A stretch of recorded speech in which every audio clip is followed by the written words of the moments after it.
Welcome back, WNST, Towson, Baltimore, and Baltimore Positive. We have made the merger of the streams. You go out to WNST.net. You will find us now at BaltimorePositive.com, not .con. That's another place. That's on the political section, but you got to go to .com first to be able to do that. We get together so often with our friends from Boston, whether it was the Red Sox and the Orioles playing 6 series a year, April, May, June, July, August, or whether it's this sort of nasty thing over the last 2 decades that have brought Tom Brady and Joe Flacco, and then Joe Flacco and Cam Newton, and then Dan Shaughnessy and Nestor Aparicio back together again. Dan, a few things. I found an old picture from the 1999 Super Bowl going through the merger, putting all this together, of a piece where you and me and Bill Walton sat together. And you and Bill knew each other real well, and you sort of got me over a little bit because I was a snot-nosed kid from Baltimore. And you regaled me with 20 minutes of tales and relationship and John Wooden stories. That's on the front of the new BaltimorePositive.com. There's my little plug for that. But I just want to say thank you for your friendship all these years. You always say yes. You always come on. You always say something intelligent. We don't usually yell at each other. So I appreciate that, man. How are you? Good. That's really interesting. I wish I could find that we did 20 minutes on the radio back then with Bill, did we? Bill Walton sat down with us in San Diego, right between the woman from the San Diego Zoo, and I think, Sure. At that time was probably Paul McGuire or somebody, or Jim Mora coming by, or Ernie Accorsi or George Young, people that would sit with me back in the era of just 22 years ago. Third or fourth Super Bowl I went to, and there's Bill Walton sitting there talking about the Grateful Dead with you and the Celtics with you. So it's all up there. I have, I archive all this stuff, strangely enough, and I think I have every conversation I've ever had with you or Bob Ryan or any of you guys, because I treasure these conversations. If you can find that, you send that along. I'm actually working on a book on my Celtic days. I covered that team when Bill was here, 82 through 86, and it was such a delight having him here because, he's just a year older than me, but watching UCLA when I was in college and just what he was then, and of course his NBA career, winning the championship in Portland, and then having him in Boston. He lived in Cambridge and he had all these 4 little boys with giant heads of hair, and Luke became kind of a famous guy. But I just tried to reach. I communicated with Bill yesterday. He's going to help me. Once you get Bill telling stories, it's over. He is Mr. Hyperbole. He goes on and on. So if you can find that, I'm interested because I'd love to go back in time and hear what we said back then. This is a good time to talk to you about my transition because, all I ever wanted to do, was be you, right? Or to be Phil Jackman, or to be Oscar Madison, or to be where Ken Rosenthal, who I was his first sort of dude on the phone in the middle of the night from the earthquake in, San Francisco in '89, when we all worked together at the Evening Sun. Where are you in all of this, brother? I look back to see when I had you and Ryan and, the whole Boston Mafia. I miss Nick Cafardo, who the last time he came on gave me 20 minutes on Angelos and the Orioles and just all this amazing stuff. So shout out to everybody that loved him, including you.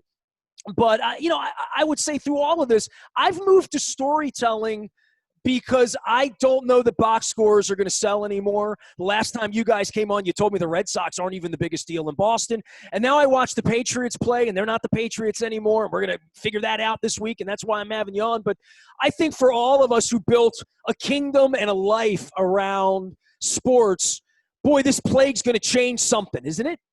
No, it's a good point, and I think I like the way you're thinking there. The storytelling is critical now, and, old bastards like me are the guys who that's all we do now.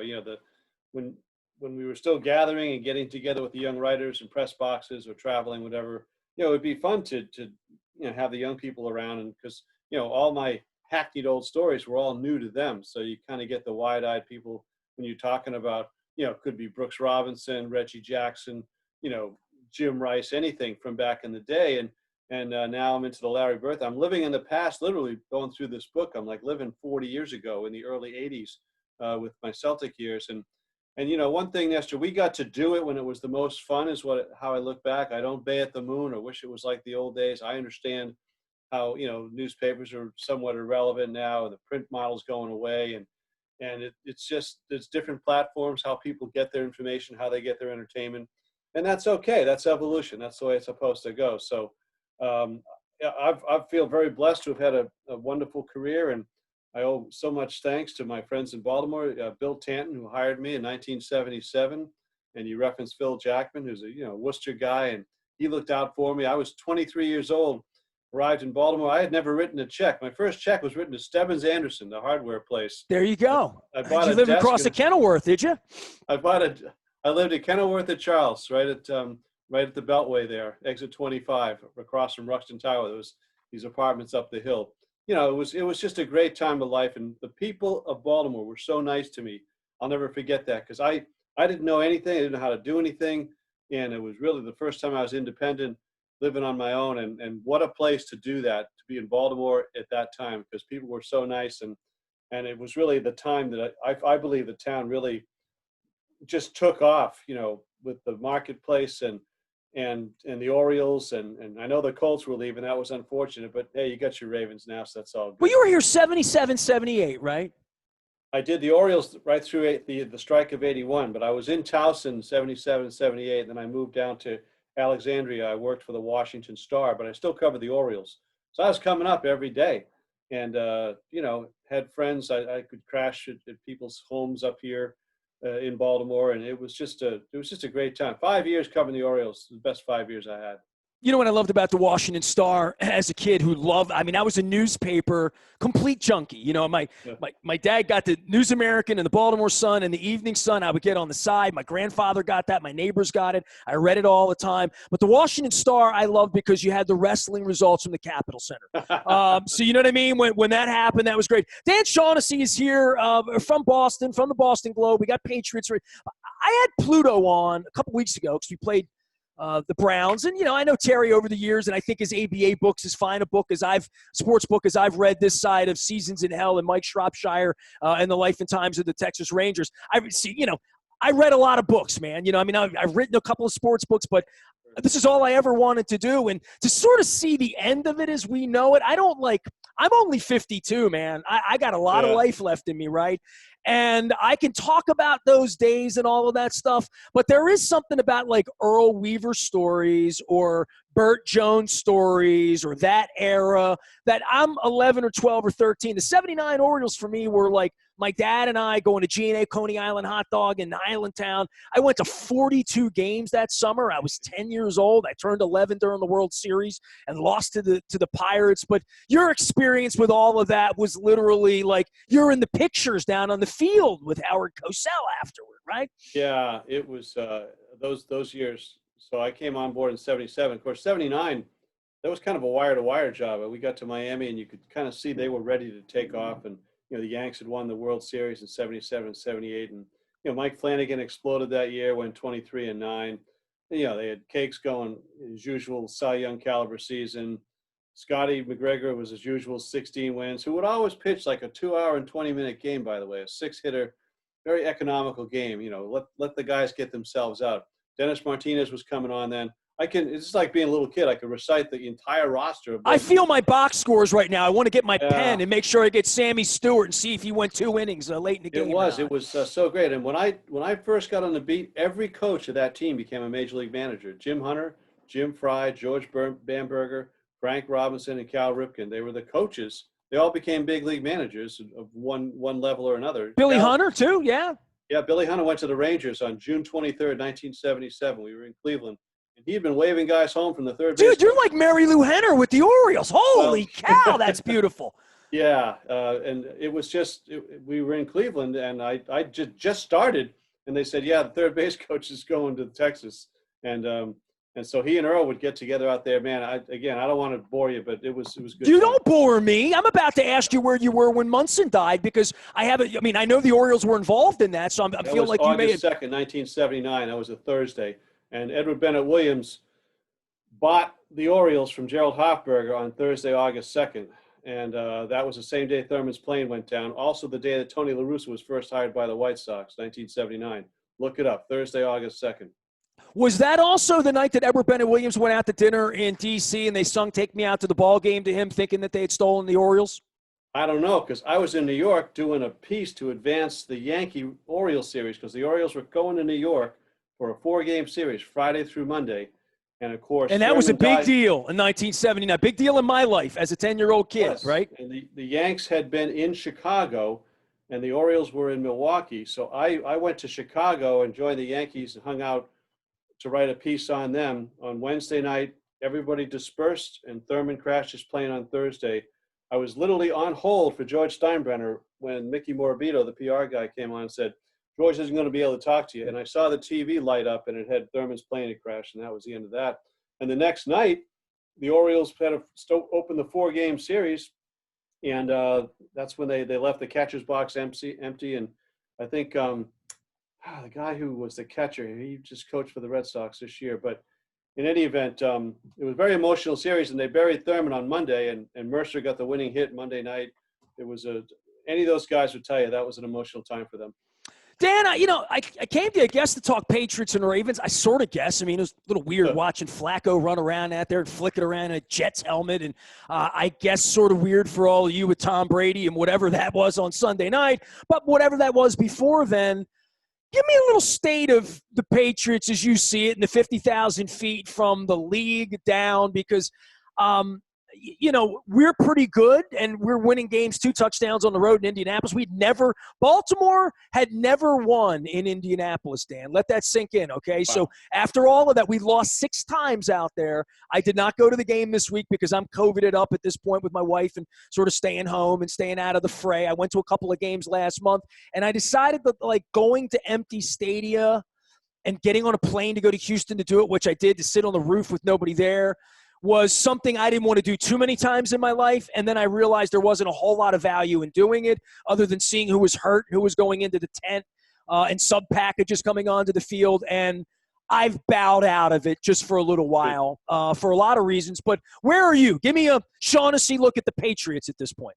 I thought they'd be better. I mean, they're 3-5 going in, and I just thought they would be better because I really thought the system and the coaching and, Bill's it's a little bit insulting to players' abilities, but there's a notion that the system prevails and that they can plug anybody in there. And they've done that so well over the years.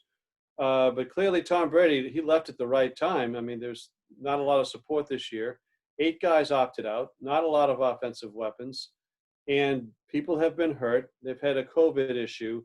So they're pretty decimated. And when you got to struggle to beat the friggin' Jets the way they did on Monday night, that's never a good sign. They were down by 10 points in the fourth quarter. Last time they won a game down by 10 points in the fourth quarter was the 28-3 Atlanta Super Bowl. So that tells you the magnitude and the distance from that. But it's just, they almost won at Seattle. They almost won at Buffalo. They almost won at Kansas City. They didn't win any of them. And Newton, came up short, carried the ball in the wrong hand against Buffalo, couldn't get in from the one. But the Patriots kept the Chiefs out of the end zone until late in the third quarter. They showed signs early on that they were going to compete. And now it's not there. You're 3-5 going into this weekend. The Bills have already won 7 games. So the only path to the playoffs in the AFC East this year is to win the division, because those teams no one else is going to do it. And right now the Patriots have 3 wins. The Bills have 7. They're halfway through the season. You're not going to catch them.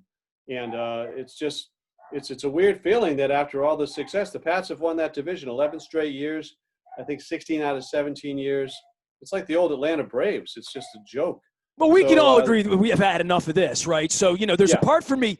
Dan, I got a $29 flight up to Providence on Sunday. I had it all mapped out. Before the plague, my wife's from Manchester. We were going to, do something up, find the North End and get an Italian meal or do something. None of that, right? So I have this flight. I was going to come up, and I have an early morning flight. And I'm thinking, do I want to get a room? Do I want to be up all night? There's no locker room.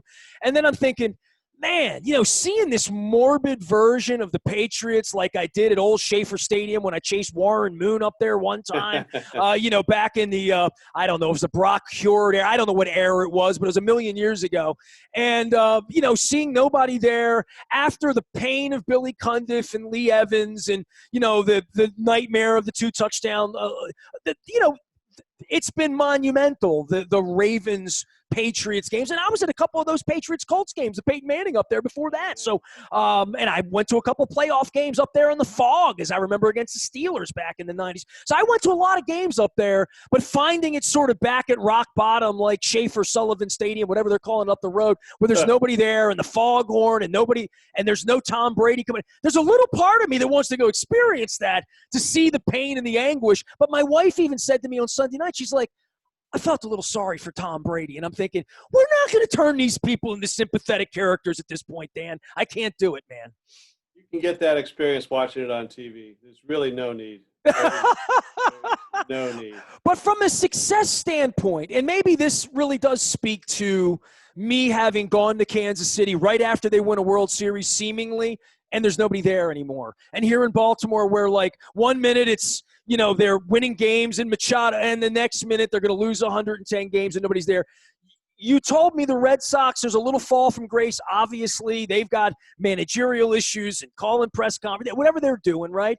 But sports in general, and then the Patriots are going to ask for a lot of money, right? Super Bowl money from back in the day when this thing clears up, and everybody to drive down one and do their tailgates. We're all going to go back to life as normal in 2022 or 3 or 4 or whatever.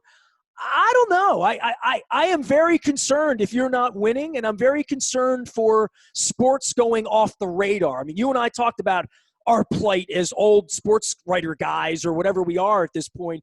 But the plight for these franchises, I mean, I see where the Orioles are in trying to rebuild something that sounds like what you and I were talking about with Earl Weaver in 1979, or even what sounds like Buck Showalter, which feels like a long time ago, if you get the invoice after the plague next year. Yeah, I agree with you, Nestor. These leagues cannot sustain what we've been seeing. It's been nice to have a television product, and sometimes when you're watching the product, you can kind of forget that there's actually no one at these games and it's an empty place. But you've done both, and you're right. When you're there, it's kind of depressing to be there, and the experience of that we knew is not replicated. It's very hollow. It's like going to watch a practice or a scrimmage or a high school baseball game or something where there's just, you know, it's nice and it's competitive, but you just don't get that buzz to it. And the owners, you know what I've likened it to, Dan? You're a rock and roll guy, right? Like, if we could go see the Stones play anywhere we want, anywhere, a small place, a big place, and see them alone, completely alone in a sound check, would that really be a better experience than seeing them with people? There's just no way. It is not. Patently is not, and so you lose that. And ownership, I mean, you know, none of us are feeling sorry for the owners. Their capital gains are always there, and TV revenues, but this is a bath for them, and it's not sustainable. And you know, the bill's going to come due, and you know, some of the ancillary, you know, spillage, the losses we're seeing with the front offices and cutting 10%, and you know, hardworking people that work long days and don't make big money, you know, they're paying the price for this. And then not to mention all your concessionaires, your parking lot people, you know, your support staff at the venues. This is very tough in the economy because it's just, it's nice to have these TV shows, but it's nowhere near what we had. Well, I'm thinking of the value of it when it comes back, and what people are going to place the value of, whether their dollar is going to be going to a concert at Merriweather Post Pavilion, or whether it's going to be, hey, I enjoyed taking long walks for free on Tuesday nights with my wife in the woods. It didn't cost anything beside the pretzels we bought on the way home. You know, there's a little bit of that I think we've all found other things. And I think America, specifically through sports, has found other things. Maybe not on Sunday afternoon or Monday night for this league, right? Because people love the league. And that's black, white, east, west, red, blue, purple, in between. People around the world love the league. But basketball, certainly baseball, hockey, the Masters this week, we'll find out that people are like, well, you know, I'm going to find something else to do. And across the board, I'm wondering how attractive it's going to be to come back to. It is a good point, because we're not seeing the kind of ratings we thought you would see. And it started in the middle of the summer when the NBA got going, and they were deep and just not good ratings, and people tried to blame it on Black Lives Matter and all these other things. But I mean, it was just people, like you said, they found something else to do, and there's a lot on the dial. The election certainly took over for people watching that. And you're right. It's you know, what is the world that we're coming back to? One example, I mean, it's a small thing, but like it's been proven that you're never going to have those broadcast crews on site anymore, to do the games. It's just not necessary. No more Chuck Thompson and Bill O'Donnell, going around the country, joining, watching the teams from the site. You just don't need it. Here in Boston, we had Jerry Remy and Dennis Eckersley and Dave O'Brien in studio in Watertown. Red Sox are playing Atlanta, wherever, and the fans can't tell the difference. So there will be significant changes to the way everything's done once this is over. Dan Shaughnessy here, talking sports and life. You have been pretty forward in your politics and where the country's going.